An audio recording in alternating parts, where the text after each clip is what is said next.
Assalamualaikum warahmatullahi wabarakatuh. Waalaikumsalam warahmatullahi wabarakatuh. Alhamdulillahirabbil alamin. Salam jumpa bersama kami channel YouTube Sahadat Tunggal 99. Salam hormat pula dari kami saudara-saudaraku semua di mana saja berada. Semoga selalu dalam rahmatnya Allah, lindungannya Allah, selalu berikan kesehatan lahir dan batinnya, diselamatkan dunia wal akhirahnya. Amin ya rabbal alamin. Untuk saudara-saudaraku semua di mana saja berada, pada kali ini saya membahas tentang leluhur. Setiap orang pasti mengenal leluhur. Apa sih itu leluhur? Leluhur itu adalah orang tua kita yang telah mendahului kita menghadap Allah, baik dari kakek, buyut, dan sampai seterusnya. Pernah ada yang bertanya kepada saya, "Pak, apakah setiap orang ada leluhurnya?" Pasti ada. Pasti ada. Orang semua ataupun manusia umumnya pasti diikuti leluhurnya. Nah, di sini perlu saya bahas tentang leluhur. Kenapa hal ini mesti dibahas? Karena sangat penting. Karena sering tertipu kita, terkecoh kita akan makhluk-makhluk astral mengaku leluhur. Leluhur itu adalah orang tua dari keturunan kita yang mengiring kita. Ada banyak sekali kejadian-kejadian seperti orang kesurupan ngaku makhluk astral tersebut kata leluhur si A yang kesurupan.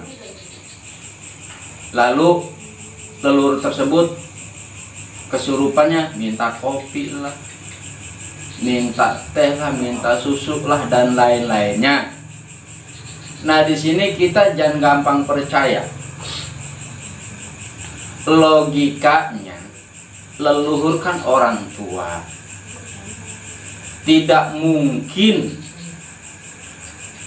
meminta ini meminta itu. Adapun logikanya, orang tua pasti melindungi, mengasihi, dan menyayangi, tidak bikin anak cucunya direpotkan. Dan ada juga semisalnya dia sakit nih, uak-uaknya datang atau kakeknya datang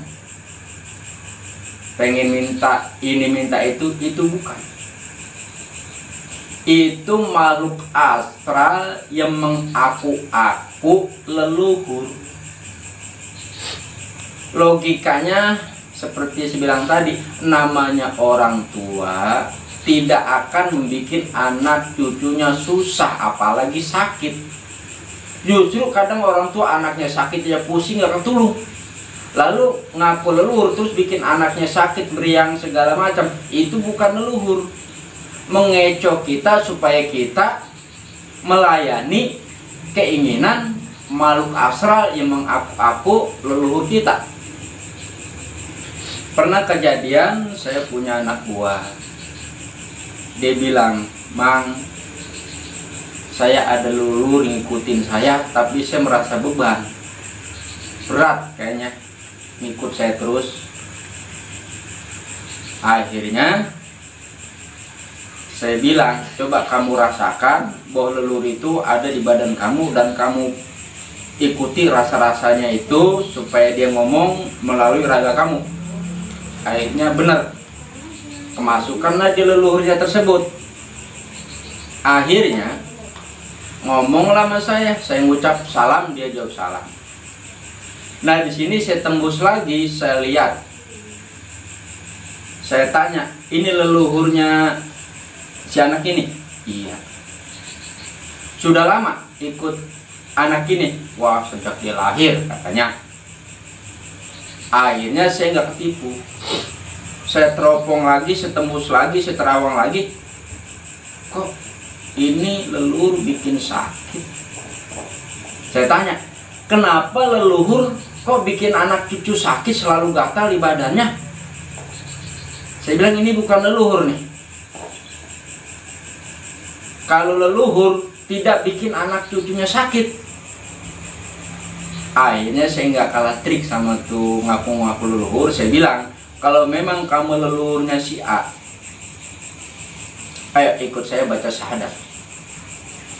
Akhirnya saya mau tuntun baca syahadat, leluhur nggak mau.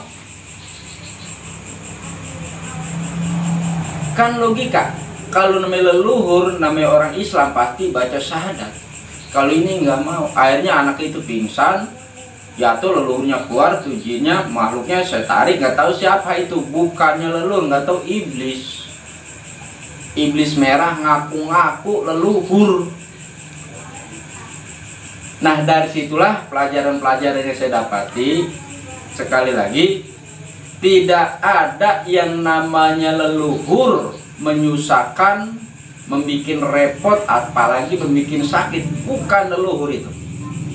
Pasti ada makhluk astral yang mengganggu keimanan kita tentang ketuhanan. Bahwa setan itu pandai sekali merusak keimanan kita kehadirat Allah atau keesaannya Allah, maka dia menggoda dengan cara bagaimana supaya manusia lepas keyakinan akan Allah, sehingga dia masuk ke kehidupan kita ngaku-ngaku leluhur, akhirnya kita terkecoh. Jadi itu sangat penting, jangan sekali-kali kita gampang percaya akan makhluk-makhluk astral tersebut ngaku-ngaku leluhur. Sekali lagi, namanya leluhur kan orang tua. Namanya orang tua tidak akan bikin anaknya sakit, apalagi merepotkan.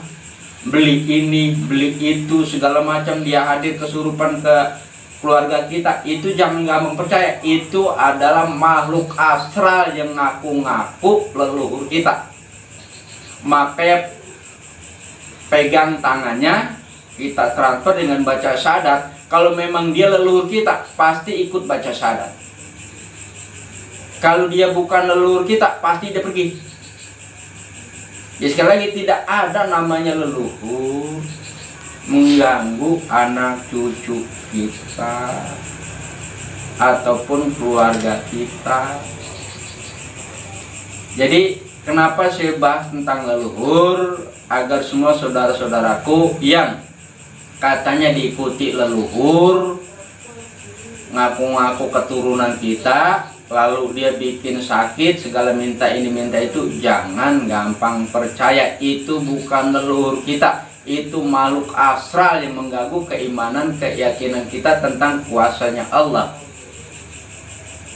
Ya, moga pelajaran yang saya berikan ini adalah sebuah pembelajaran, menjadi pengetahuan agar kita tidak gampang dibohongi makhluk-makhluk astral yang masuk kesurupan ke keluarga kita. Jangan gampang percaya. Ya, untuk itu mungkin saudara-saudaraku semua, kalau memang kurang jelas, kurang paham, silakan komen di kolom komentar supaya pembahasan ini menjadi sebuah pembelajaran kita untuk kedepannya, agar kita menjadi orang yang benar-benar yakin bahwa leluhur ataupun orang tua tidak bikin sakit, supaya kita keimanan kita tetap ke Gusti Allah Subhanahu wa Ta'ala yang Maha Esa, agar kita tidak terkecoh keimanan kita. Semoga konten ini menjadi sebuah pembelajaran dan motivasi kita semua. Sebelumnya saya mohon maaf bila ada kekurangan dan kelebihan. Semoga ada hikmahnya yang saya berikan ini. Saya akhiri, billahi taufiq wal hidayah. Wassalamualaikum warahmatullahi wabarakatuh. Waalaikumsalam warahmatullahi wabarakatuh.